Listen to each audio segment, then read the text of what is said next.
numvaga ko Kizito ari umuntu ukomeye cyane utakwemera kwejyana n'abanyeshuri ariko byashimishije. Benshi muri iki gihe cyangwa benshi mu rubyiruko bumva ko leta ariyo igomba gufata iya mbere mu kubakorera ibikorwa runaka. Twebwe nk'urubyiruko rero natwe tugomba kumva ko hari ibintu by'ingenzi twabasha gukorera igihugu cyacu. Ubwo rero twakurikiye ubu butumwa, twasanze ubu butumwa ari bwiza, bwatunejereje ndetse abatoya n'abakuru byatunejeje cyane. KNP iratubwira mu magambo special, ikintu ufite cyihariye kiruta ibindi nuko bo banavuga mu ndirimbo. Mu gihe cyashize abahanzi nanjye ndimo ntabwo twigeze dufata umwanya nk'uwa Kizito afite uyu munsi, ahubwo yaba byashobokaga ngo bishobotse aho dukoresha ubukangurambaga bwinshi twitwaze n'abahanzi. Uyu munsi rero imbaraga z'umuhanzi nshaka kuvuga hano nuko umuhanzi ashobora gukiza cyangwa se akica nk'uko byavuzwe. Ikiza rero umuhanzi nka Kizito Mihigo uri ku isonga y'abandi bahanzi, ndibwira ko ari imbaraga ubu u Rwanda rufite. Uyu munsi rero duhamya ko abanyarwanda twaciye mu ifuru, twaciye mu ishuri rituma tubona icyo urukundo ari cyo koko. Us, we don't want a remix of our past. Our past is our past, it never change. We don't want a remix. Thank you so much. Umusanzu w'umuhanzi nuwo kubaka abantu, umusanzu w'umuhanzi, umusanzu w'umuhanzi, umusanzu w'umuhanzi nuze wubaka u Rwanda. I love you, Kizito. Twese Amerika n'Uburayi, Aziya na Oceania, nibiducumbikire, ariko ntitwibagirwe ko turi abana mu Rwanda. Venez tous nous joindre, mettons-nous ensemble pour chanter la paix. Mettons-nous ensemble pour chanter la paix, la paix. Que Dieu nous demande la paix, le souffle du monde.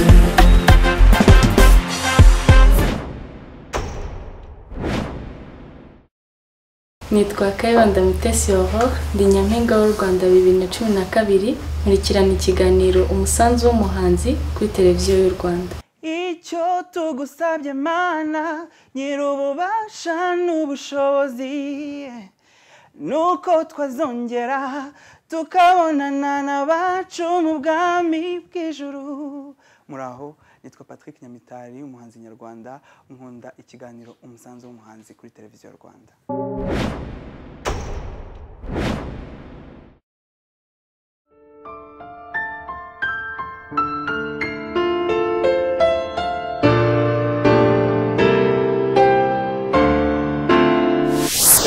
Izo ndangagaciro z'amahoro cyangwa iyo temoignage y'ubuzima Yezu yatanze inadufasha kumwemera koko nk'umuntu udasanzwe, ikiyongera ku nyigisho ze no ku bitangaza bye, bikarushaho gutuma tumufata nk'umuntu ko kudasanzwe. Muri rya dini gakondo ry'Abanyarwanda hari ingero nk'izo dufite, hari umuntu wakoze ibintu nk'ibyo. Baragira batereka twebwe twumva yuko Yezu yabaye kera mu Rwanda inaha ngaha, ahubwo nyine akahaba atitwa Yezu, ahubwo akahaba muri Ruganzu. Uri kumva icyo bari muri aho?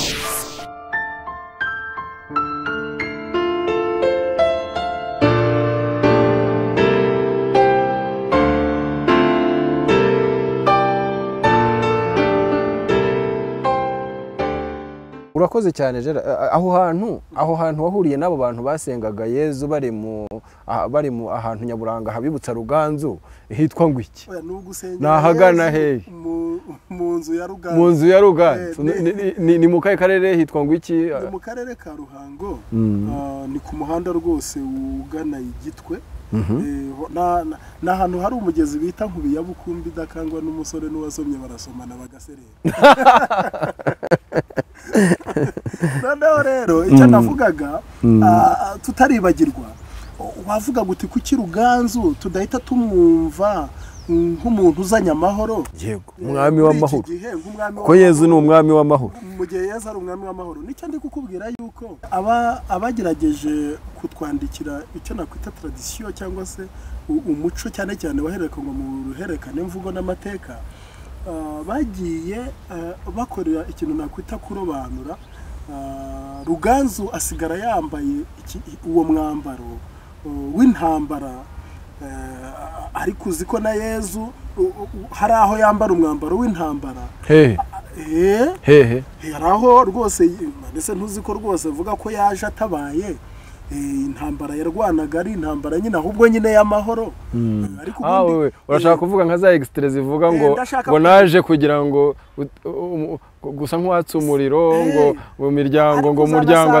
umubyeyi atandukane no ugasanga yerekanwa ko ari intwari ku rugamba ahubwo icyo nshaka kukubwira nuko bitewe n'icyo abantu bashaka nicyo akenshi bashyira imbere Ruganzu byageze ubwo asigara ari umuntu umena amaraso noneho n'amateka twagiye tunyuramo amwerekana nabi cyane ariko ubundi iyo ugiye mu bisigo usanga abasizi b'igihe cye baramwitaga Muhoza bamwita Nkunda bamwita Bwuzu bamwita Nyirigituza gikingira nk'ibitugu bizirasanira urumva igituza nyine ni cyuzuyemo urukundo ibitugu ni kurasanira inka noneho ukumva ni izo nka kandi bakabana abantu n'abanyarwanda n'inka za ntama za Yezu nyine na Petero ku buryo icyo nshatse kukubwira mfite inyandiko nibwira ko atari ntoya wenda igihe kizagira tuyisangire n'ibinashoboka tunayisohore n'abandi bayibone ndi kugerageza kwerekana ibya Ruganzu na Yezu kuva mu ivuka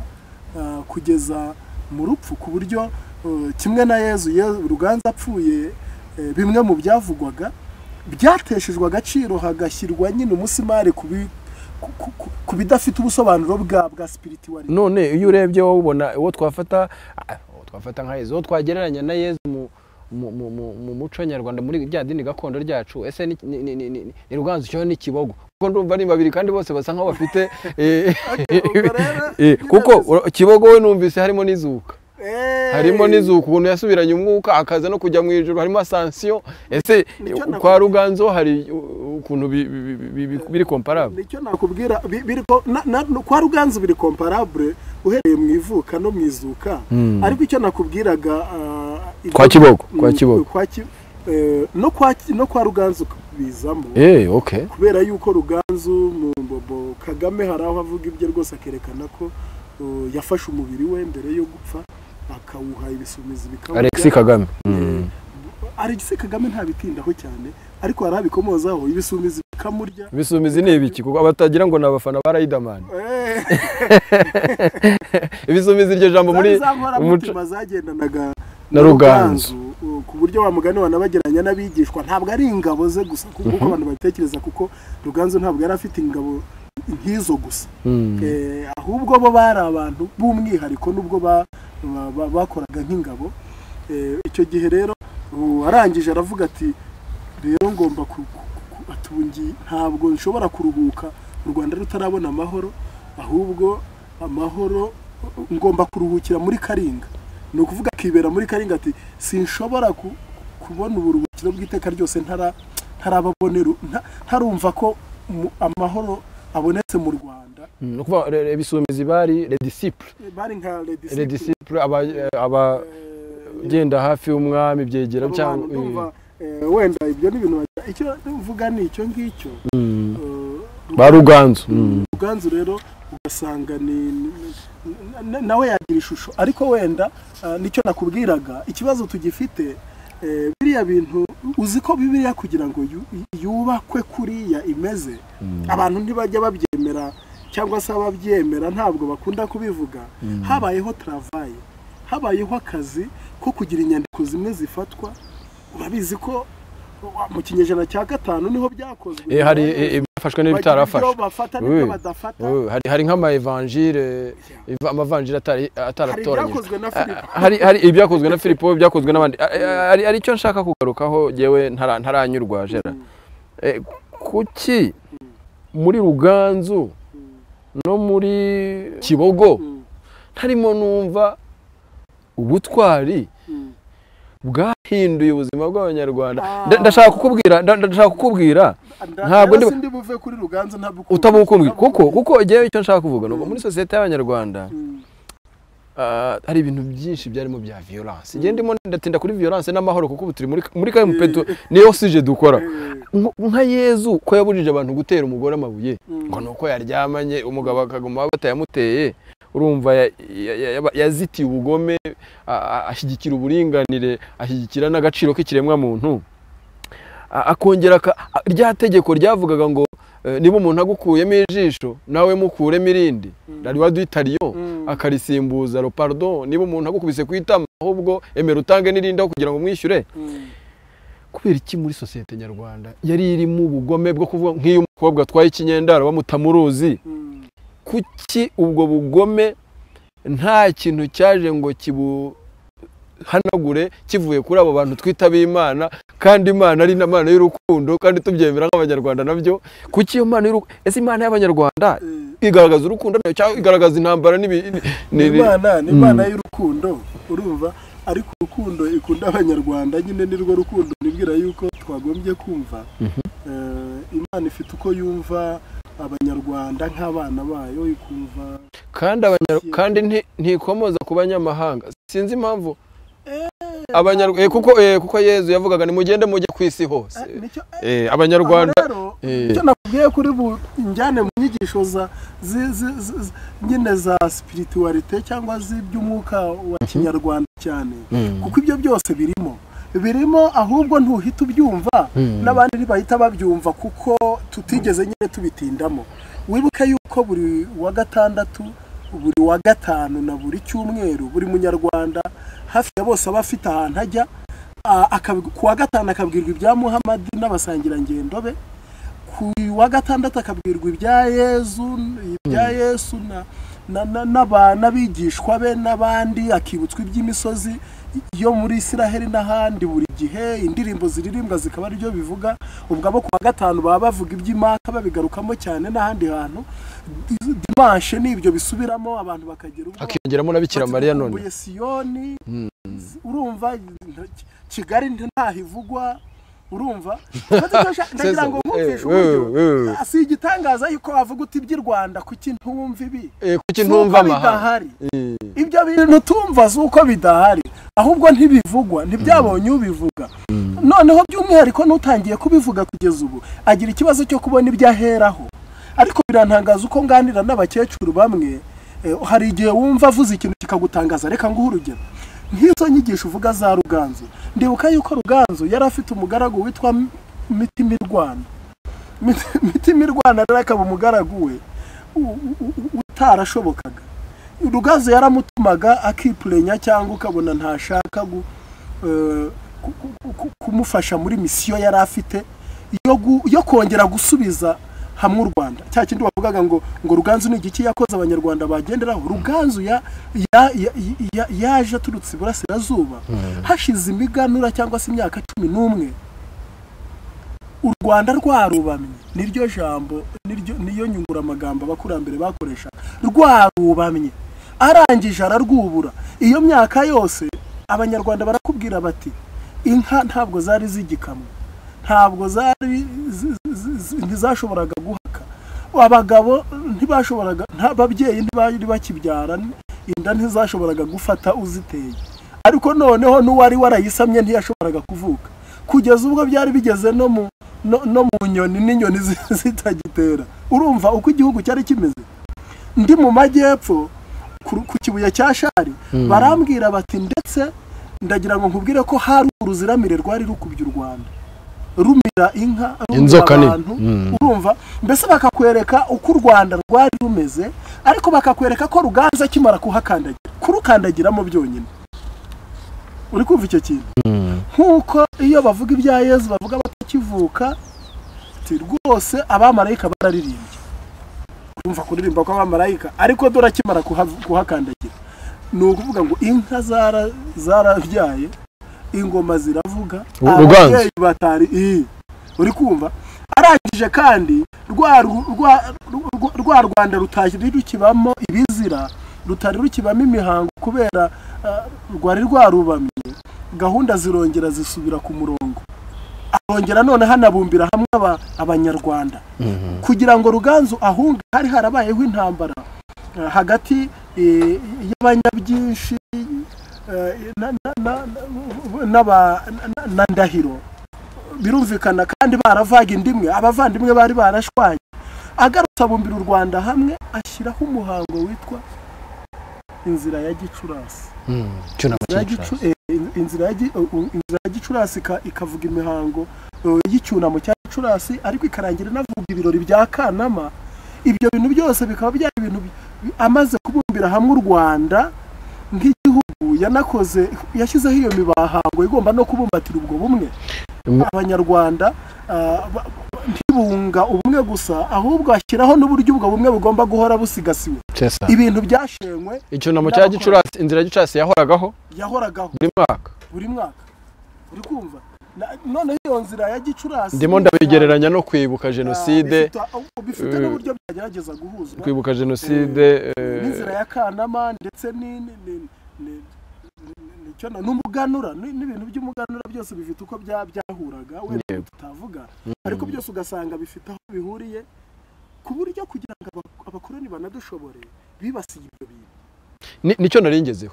Nicyo naringezeho nashaka kukubaza, ese ko tumaze kumva koko muri iki gitabo cyawe uragerageza kubyerekana, ntabwo twabirangiza, turagenda dufata incamake.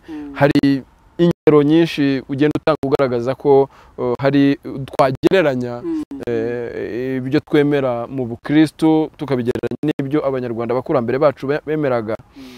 Uragenda werekana ikigenekerezo cy'umwuzure n'umutiba w'abarenge. Nagira ngo iki ngiki ndaguha umwanya mu kanya ukidusubire, utubwire uwo mutiba w'abarenge n'umwuzure ibyo ari byo, utubwire ingoma ngabe, isanduku y'isezerano hagati y'Imana n'abanyarwanda. Ariko nagira ngo nkubaze mbere yuko tubigeraho, ku rupapuro rw'iki gitabo cyawe, ku rupapuro rwa 13 hari ibaruwa iteye ubwoba. Ni umwami w'Ababirigi yandikira abamisiyoneri bari mu Rwanda. Iyi baruwa nagira ngo nsome igika kimwe kugira ngo wenda baduteze amatwi bumvukana burimo, turayiganiraho nyuma. Itangira ivuga ngo banyakubahwa abapadiri, namwe bakundwa dusangiye igihugu, inshingano muhawe kurangiza ni ingenzi cyane kandi irasaba kudahuzagurika. Abapadiri nibyo koko mugiye kwigisha ijambo ry'Imana, ariko uko kwigisha ijambo ry'Imana kugomba mbere ya byose gushingira ku nyungu z'Ububirigi n'Uburayi. Ahangaha nahise numva basa nk'abampambye. Umugambi nyamukuru w'ubutumwa mugiyemo muri Afurika ntabwo rwose ari uwo kwigisha abirabura kumenya Imana, kuko kugeza ubu barayizi. Fin de citation. Iyi baruwa koko umwami w'Ababirigi yandikiye abamisiyoneri muri Afurika, uko numva noneho evangelisation yari ifite kureri raciste, yari ifite ibara ryo kuvangura, ry'ivangura rishingiye ku ruhu. Ese ibi bintu koko bifite gihamya? Si ibaruwa ibaho? Iyi baruwa ibaho, kandi ngira ngo uwabona iki gitabo we ashobora wenda no kuyibona iri electronique hasi kuri page nyine ya 15 akabona aho yanayisomera. Ariko ibaho burya rega Kizito, hariho ibintu byinshi biriho, ahubwo nyine abantu ntabwo baba bazi ko biriho. Abantu bagira ngo ibintu bazi nibyo biriho, ariko iriho. Kandi ibyo ivuga wenda ni igihamya, ariko ni igihamya kiduhamiriza ukuri kw'ibyo tubaho buri munsi. Mu by'ukuri ibwirizabutumwa uburyo ryakozwe n'abakoroni, kuko muzi ko byagendanye rwose, kwari ukuboko kw'iburyo k'ubukoroni, ku buryo ikibwirizabutumwa ryakoraga cyane cyane n'ukorohereza umurimo n'ubundi ubukoroni.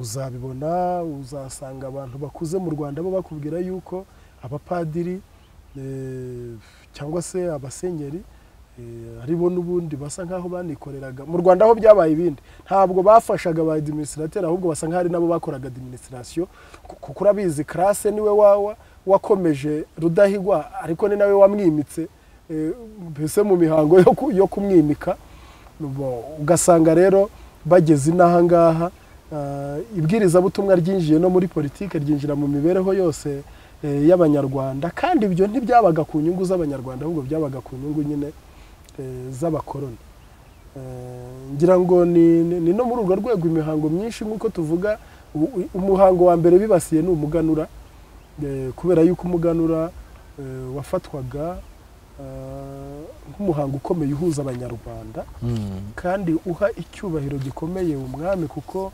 umwami niwe watangaga umuganura kandi ukaba atari umuhango noneho wabaga mu buryo bwihariye ubereye ibwami gusa ahubwo ukaba waranageraga muri rubanda urumva hari ibintu nk'umwami yashoboraga gukora ariko akabikorera ibwami gusa ariko umuganura wabaga ari fete nationale nk'abanditsi nka Kagame na Muzungu we ukinariho n'igihe bandika usanga barawitaga National Day wari umunsi w'igihugu ukagira icyo ukora igihe rero umwami yashoboraga gukomeza kuwukora babonaga ko akomeza kugira imbaraga barashakaga kumuca intege ariko nanone kuwuca ntabwo ntibyabaye guca umwami intege gusa ahubwo byabaye guca ishyanga ry'abanyarwanda mu intege ndetse no gusenya bya bindi wa muhango wubakaga mu banyarwanda birimo bwa bumwe nk'uko twakomeje kubivuga ni ukuvuga ngo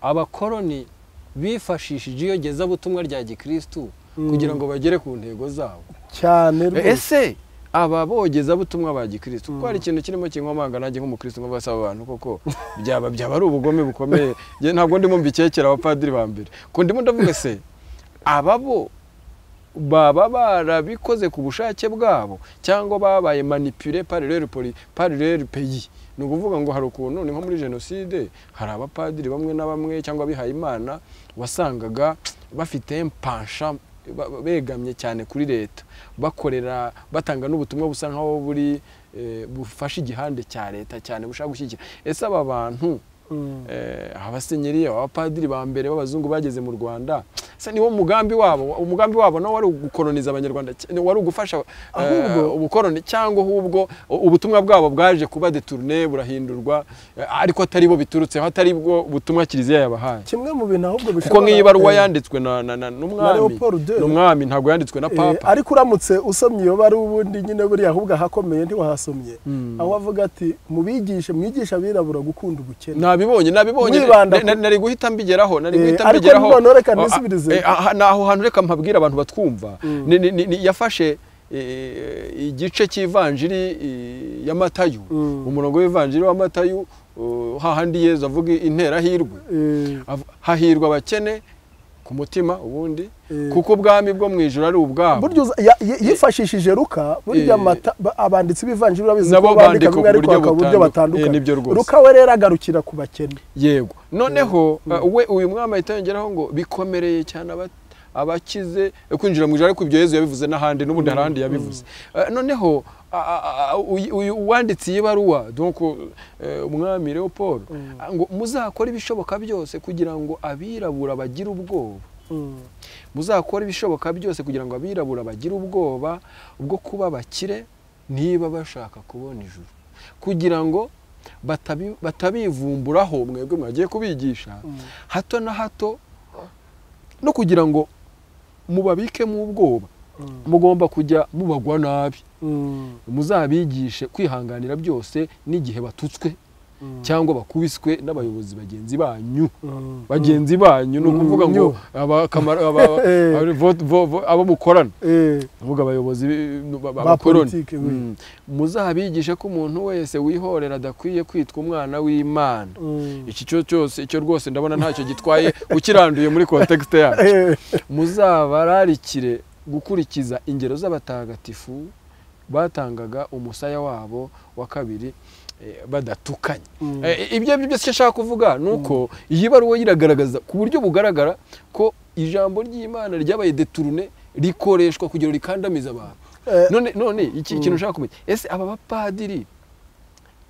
bapadiri bera ese bari babifite mu migambi nabo cyangwa babibwirizwaga n'aba banyapolitiki b'abakoroni bashaka kwigerera ku nyungu zabo? Nashaka kukubwira niba ubundi nuko ubundi wowe urifuza ko fani ibyo nizeye ko urumva byaba byiza uranifuza ko kamemu bo bagombye kuba bari beza binameze neza bemera ibyo batwigisha wenda ahubwo bakaba baraguye mu mutego wa politiki w'abayobozi babo.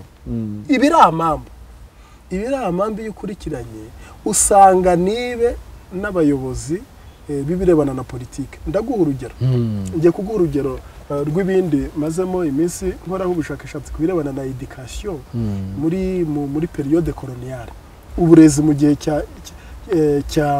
cy'ubukoroni. Buriya usanga abantu bajya bavuga ngo uburezi mu Rwanda bumeze nabi, bakavuga ko kera bwari bumeze neza ariko ntibamenye ibyo ari byo. Ariko u Rwanda rwahuye n'ingorane mu gihe amashuri yatangiraga. Mbere na mbere nk'ubu abantu bajya bashimira nyirabihaye Imana yuko bashinze amashuri. Reka mvuge yuko ubu ngubu ayo mashuri afite icyo afasha, ariko ibiramambo ntabwo abihaye Imana bashinga amashuri mu Rwanda bari bafite umugambi wo kwigisha.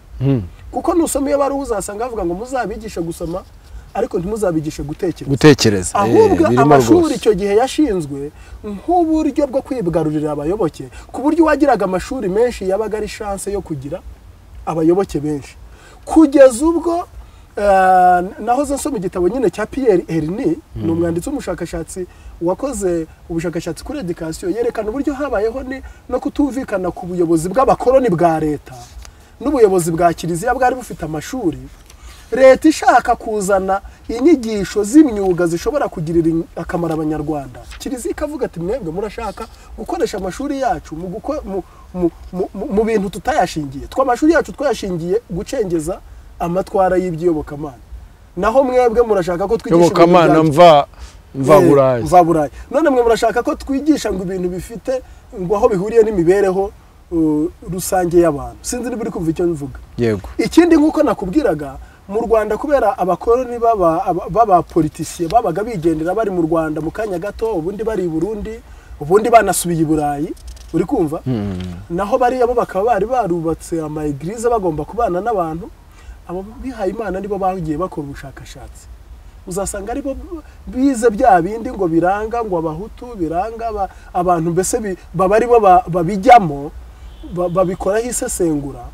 Ndetse na politike koloniale zajyaga gushyirwa mu bikorwa nibo zashyirwaga mu biganza kuko aribo babanaga, ku buryo ari nayo mpamvu nyine nk'uko ndi kubikubwira byageze ubwo no mu guhitamo umwami ntabwo abakoroni aribo nk'abapoliticiens, abo wakwita les politiciens au vrai sens du terme, kuko wenda eglise itorero gaturika ntabwo ryumvikana nk'aho ryari politiki, ariko usanga ubuyobozi nka guverineri atari bwo bwabigiragamo uruhare cyane nk'uko kiliziya yabigiragamo uruhare. Ugasanga rero nk'uko ndi kubikubwira, niba uzasanga kiliziya yarabyinjiyemo cyane. Kuki yabyinjiragamo? Igisubizo ushaka cyane ntabwo babyinjiragamo kubera yuko bashutswe gusa, ahubwo nuko kugira ngo iyobokamana umugambi wabo ugerweho, iyobokamana ryabo ryinjire, byanze bikunze bagombaga guhangana n'umuco basanze, kuko ni umuco wabaga uje gusimbura indi, ni iyobokamana ryabaga risimbuye irindi. Biri kumvikana? Noneho unahita yibuka kimwe nakubwiye yuko u Rwanda rwo ibiri politiki n'ibiri iyobokamana bifite uburyo byabaga ari agati k'inkubirane. Umwami akaba ntabwo ari umunyapolitike gusa, ahubwo afite n'icyo avuze nka representant de Dieu, nk'uhagarariye Imana, akaba ni nk'umutambyi. Urumva yuko rero kurwanya umwami bambe guhangana n'iby'iyobokamana wagombaga afite byahitaga bigendana. Uri kumva uburyo bigoranye kuvuga ngo umuntu yari kuza akaba akigisha iby'iyobokamana atinjiye muri politike, kandi iyobokamana rye rigomba gusimbura iyobokamana asanze, kandi none iyobokamana asanze rifata ridatandukanya ibiri politiki by'ubuyobozi kuko yari teokrasi. Yego. Ubutegetsi bwo mu Rwanda bwari bushingiye ku kezamana. Yari royauté sacrée théocratique. Yego. Urumva ko yari intambara byanze bikuze yagombaga guhitana byose. Yego. Abadukurikiye nagira ngo mbabwire ko iki gitabo kirimo ibintu byinshi umuntu yaganiraho, ariko kubera wenda igihe gito ikiganiro cyacu kiba gifite tutari bushobore, abagishaka bazakibonera muri librairie Caritas na librairie Kirezi hari. None igitabo cyitwa Umusogongero ku ijambo ry'Imana, gifite sous-titre yitwa Mana y'u Rwanda ingoma yawe yogere hose, ni cya Bwana Gerard Niyomugabo. Ari ikintu ndimo mbona, ari ibintu bimwe na bimwe ndimo mbona byiza umuntu yafataho reference cyangwa twaganiraho. Reka ngende nko ku rupapuro rwa 26 haraho uyu mugabo Gerard atanga ingero zerekana ko mu Rwanda na mbere y'abakoloni ndetse na mbere yo kuza kwandi madini abanyarwanda bemeraga Imana ndetse bakayitirira abana babo. Hakaba amazina menshi cyane yararimo Imana cyangwa yararimo Rugira cyangwa gusenga cyangwa Mungu.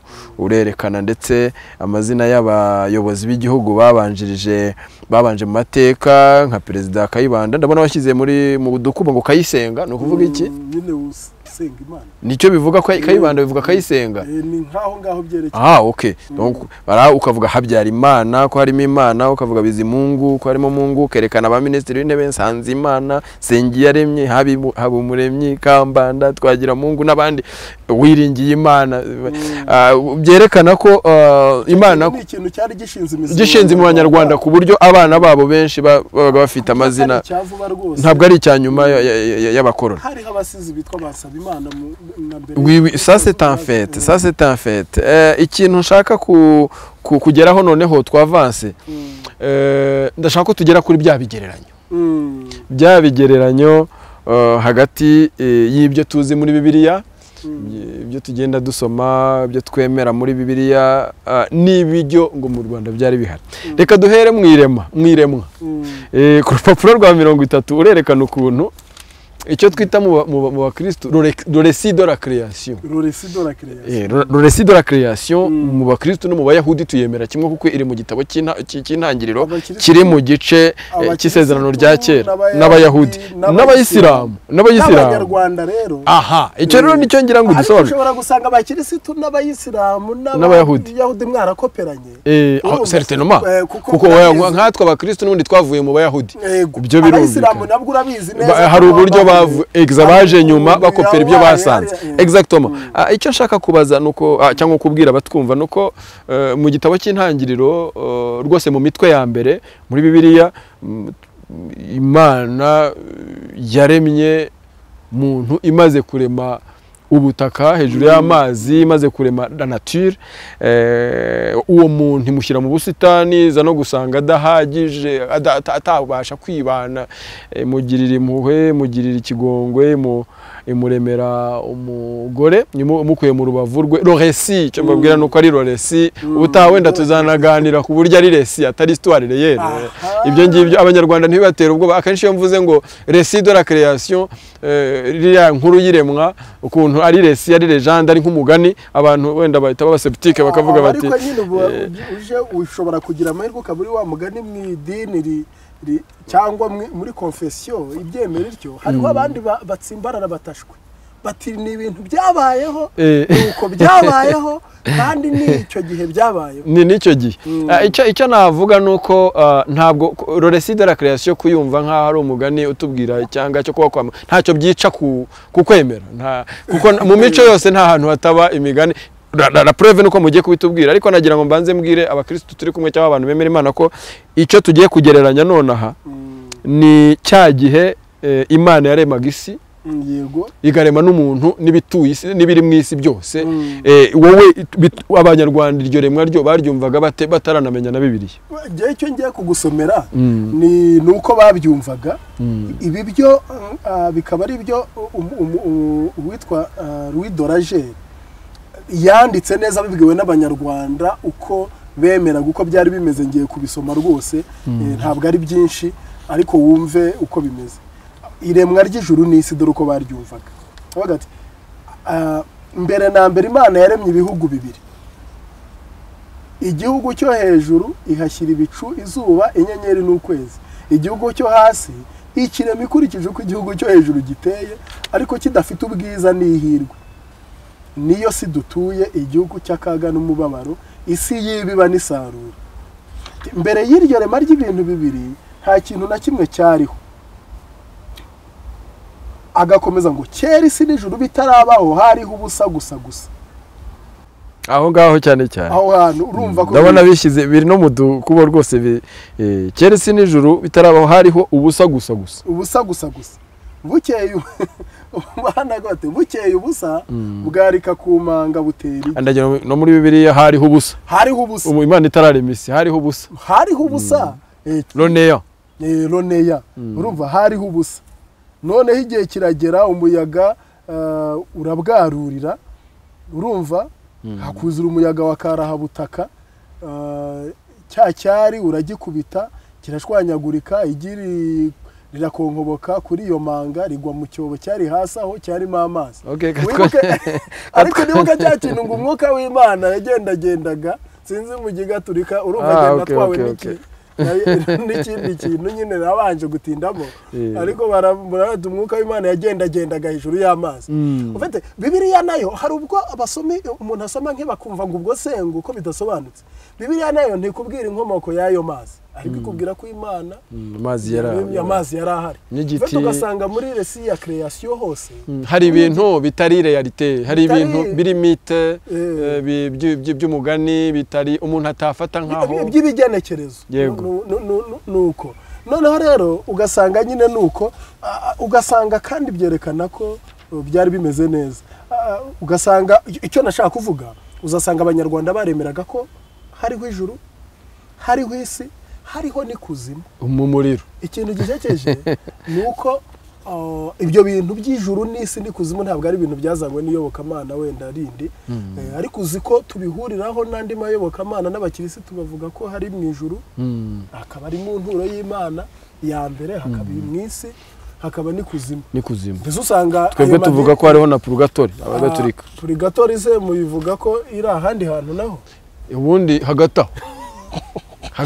hagati y'ijuru n'umuriro etape intermediaire ushobora kuvamo ukajya bagusabiye baramutse bagusengeye. Ariko nkeka ko ari inyifu ari ukuntu atari ahantu n'ubundi. Ariko noneho hari ahantu hemerwa nk'ahantu n'ubundi yemerera. Sinzi niba purgatori nkeka ko mwebwe mushobora kwemera ko yabiri nk'ikuzimu wenda cyangwa mu ijuru. Ubundi twebwe n'ijuru ntituzi niba ari hejuru kuko twebwe nta kivuga niba ijuru rosiel ari hejuru hariye nta kintu, ariko abenshi bavuga ko ari hejuru kuko Yesu yazamutse. Donc ariko nta kivuga ko rosiel ari hariya ari endroit physique kibazo. Exactement. Kandi wibwira ko kuzamuka ari ukujya hejuru kandi buri gihe kujya hejuru siko kuzamuka.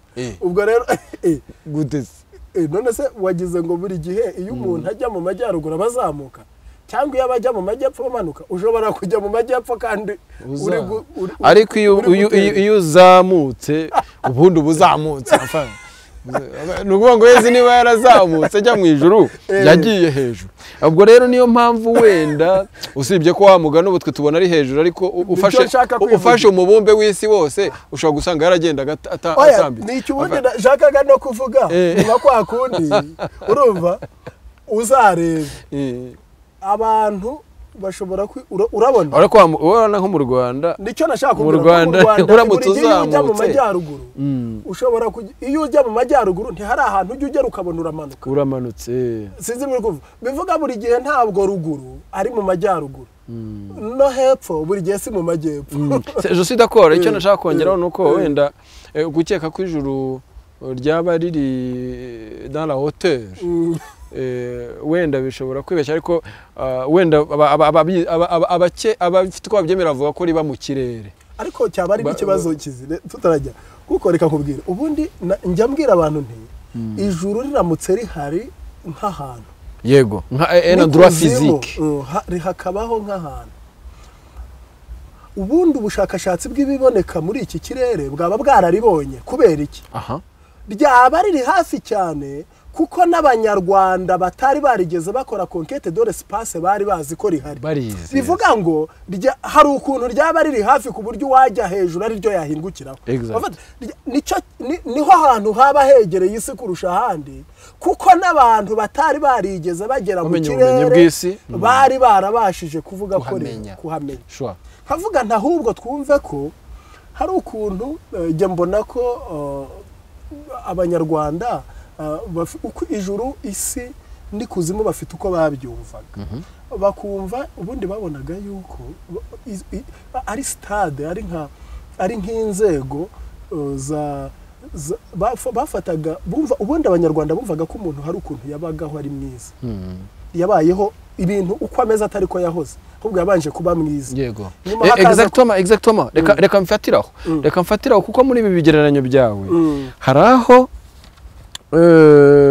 mbere na mbere urerekana ko abanyarwanda nabo bavuga ko ijuru ari hejuru aha isi ikaba hano dutuye ikuzimu hakaba hasangwa aho umuntu ajya apfuye ariko urerekana n'uburyo ikibi cyaje mu bantu urupfu cyane cyane rwaje mu bantu tuzi ko natwe mu bakristu cyangwa mu bayahudi cyangwa mu bandi bemera biri mu isezerano rya kera rya Bibiliya bemera ko mbere y'uko Adamu na Eva bakora cyaha cy'inkomoko ntibapfaga ntibashoboraga gupfa a partir du moment bariye kuri rwa rubuto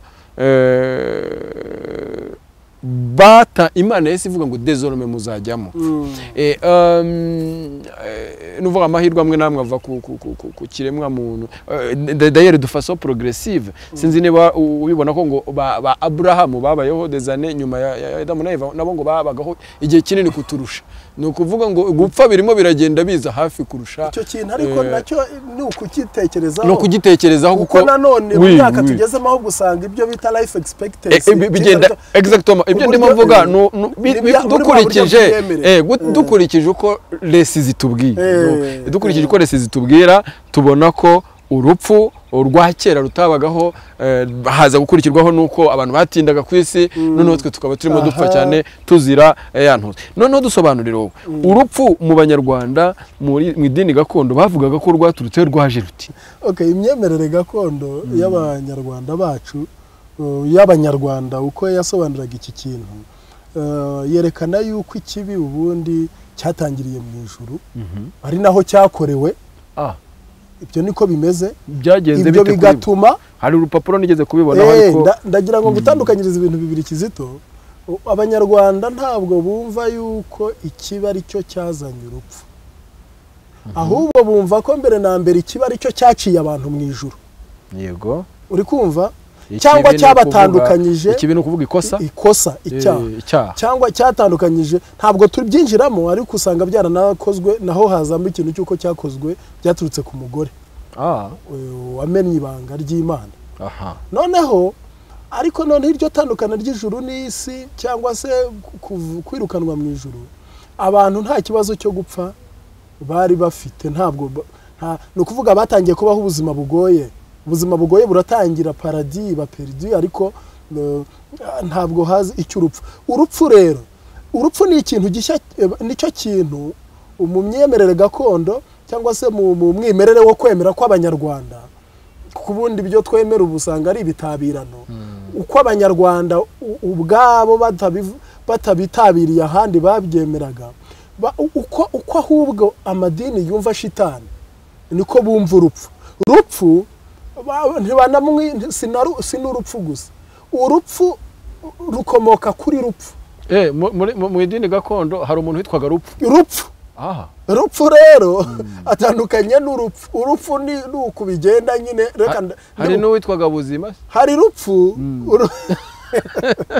uko niba hari rupfu ukaba ari wakomoka buzima nyine nibyo bari bamenyereye ahubwo reka umva icyo nkwibwirire rupfu ubwo rero nk'ubu rero nicyo kijya kinagaza iyo tuvuze rupfu umuntu aravuga ati ariko ibyo bintu by'abanyarwanda ariko abantu ntibumve ko na shitani ari amazina agenekereza nyine ubundi no yose nta mazina agenekereza regura bizi rupfu yaje ate n'imwe rupfu rero akaba yari umwe mu bana n'ubundi b'Imana kimwe n'abandi mu ijuru, kimwe n'umumarayika Rusuferi, akaba mukuru, kimwe n'umumarayika Rusuferi waba warabaye shitani inyuma, c'est la tradition chrétienne, nuko bimeze, akaba mukuru muri bo, mu kuba mukuru muri bo rero, ariko nyine akaba akunda kugirana amakimbirane n'abana bagenzi bayo, n'abana barumuna be, kugeza ubwo yaje ndetse kurwana n'umutoya muri bo, arangije turi bwihute aza gutera